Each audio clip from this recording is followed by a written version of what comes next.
सलाम बापू गांधीरू महात्मा जाए द्वितीय अध्याय को दर्शक बंधु आपण मानक स्वागत। तेबे आज अध्याय आम लंडन रे गांधीजी 3 वर्ष विषय रे आलोचना करिबा।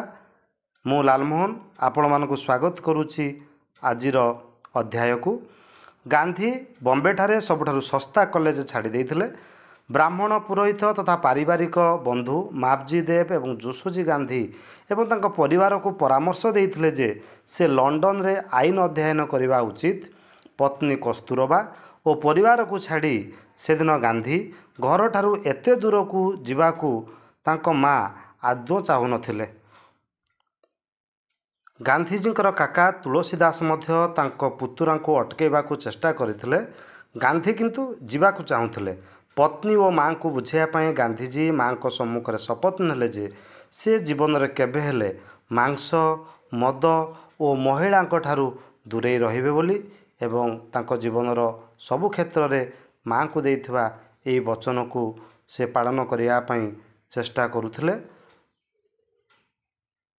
गांधीजी को भाई लक्ष्मीदास जे कि पूर्वर जड़े वकील थिले गांधीजींकर लंडन अध्ययन योजना को प्रशंसा करथिले और तांको समर्थन करने को प्रस्ताव मध्य देइथिले एवं पुतुलीबाई गांधीजी को अनुमति मध्य देइथिले जीवा पई। 1888 मसीहा अगस्ट 10 तारिख दिन गांधीजी पोरबंदर रु मुंबई अभिमुखे यात्रा करथिले। सेठारे पहुँचवा पर से स्थानीय मधुबणिया संप्रदाय सहित रहिले। वयस्क माने तांकु चेतावनी देइथिले जे इंग्लैंड रे तांकु तांको धर्म सह बुझामणा करबा को पड़िबो एवं पाश्चात्य उपाय रे खाइबा पीबा को प्रलोभित करा जिवो। गांधीजी तांको मां को देइथिबा प्रतिश्रुति और आशीर्वाद विषय रे सेमान को जणेबा सत्ते तांको तांको जातिरु सेदिन बहिष्कार करा जाइथिला। गांधी याको अणदेखा कले एवं सेप्टेम्बर 4 तारिख रे से तांको भाई को देखी बॉम्बे रु लंडन अभिमुखे यात्रा कले। गांधीजी लंडन यूनिवर्सिटी कॉलेज रे पढ़िले एवं सेठारे से हेनरी मोरली सह इंग्राजी और साहित्य रे मध्य क्लास सेठारे करुथिले। उद्देश्य रे से inner temple court school of law रे नाम लिखैथिले। किशोर अवस्था रे तांकर पिलादिनर लज्जा आत्मत्याग जारी रहिथिला। लंडन रे पहुँचवा पर से यही गुण को मध्य बजाय रखिथिले किंतु एक सार्वजनिक स्पीकिंग अभ्यास गोष्ठी रे से जोग देइथिले एवं आईन अभ्यास करिया पई तांकर लज्जा यथेष्ट दूर करने को मध्य तांको पड़िथिला। लंडन रे गांधीजी समय तांको माँ को देइथिबा प्रतिश्रुति द्वारा प्रभावित होइथिला। से नृत्य शिक्षा नेबा सह इंग्राजी राजनीति आपणा को चेष्टा करुथिले। सेबे से तांको घर मालिकों द्वारा दिया जाउथवा निरामिष खाद्य को प्रशंसा करनथिले एवं लंडन रो किछि निरामिष रेस्टोरेंट मध्यरु गोटे न मिलवा पर्यंत से बारंबार भोकिला मध्य रहुथिले। हेनरी सल्ट लेखारे प्रभावित होई से लंडन निरामिष समाज रे जोग देइथिले एवं यार सभापति तथा उपकारी आर्नोल्ड हिल तत्वावधान रे यार कार्यनिर्वाही कमिटी को निर्वाचित होइथिले। कमिटी रे थिबा बेले एक सफल थिला बेस वाटर अध्याय प्रतिष्ठा। से भेटिथिबा निरामिषासी मानक मध्यरु केतेक थिले थियोसोफिकल सोसाइटी सदस्य जहाँ 1875 मसीह विश्व भाईचारा को आगो को बढ़ाया स्थापित होइथिला एवं जहाँ बौद्ध एवं हिंदू साहित्यर अध्ययन पाई मध्य समर्पित थिला। उभय अनुवाद एवं मूलरे भागवत गीता पढ़िबार सामिल हेबा पई सेमाने गांधी को उत्साहित करुथिले। हिल्स सहायता रे गांधीजी बंधुत्वपूर्ण एवं फलप्रद संपर्क मध्य थिला किंतु साथी कमिटीर सदस्य थॉमस आलिसन क्रमागत एलिभिएस सदस्यता पदरु 2 जन भिन्न मत पोषण करुथिले। संघर्ष प्रति तांकर लज्जा और स्वभावगत असंतोष सत्ते गांधीजी कर्तृपक्ष को चैलेंज करथिले।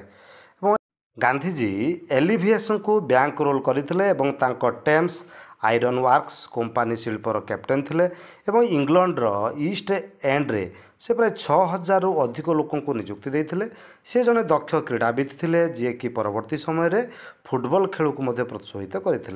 यही प्रश्न मते गभीर भाव में आकर्षित करता। मिस्टर हिल्प एवं तांकर उदारता प्रति मोर बहुत सम्मान था, किंतु मु भाभी जे निरामिष समाज जड़े पुरुष को बाद देवा संपूर्ण अनुचित, कारण से पवित्र नैतिकतार समाजर अन्यतम वस्तु भाव में ग्रहण करने को मना कर देते।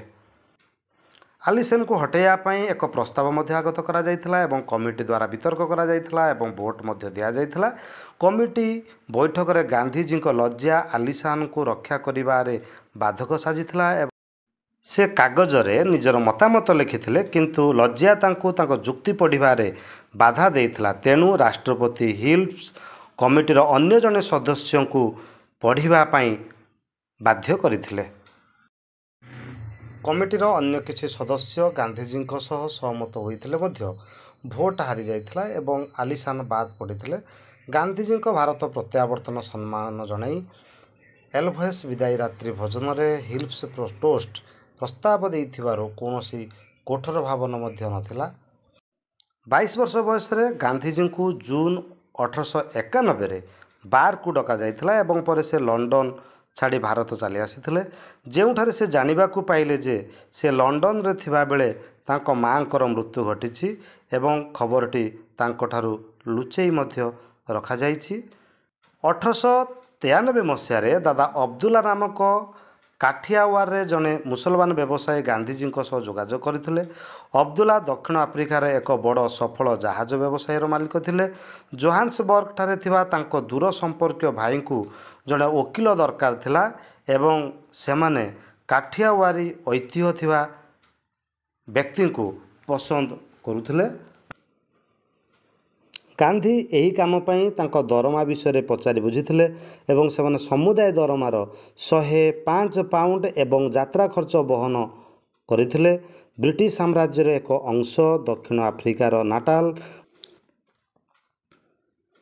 सलाम बापू गांधी रु महात्मा जाए भाग 2 आपण माननकु भल लागि थाई पारे। भल लागिले आम चैनल को लाइक शेयर एवं सब्सक्राइब करिवे। एतिक सहित रहूची मु लालमोहन। नमस्कार।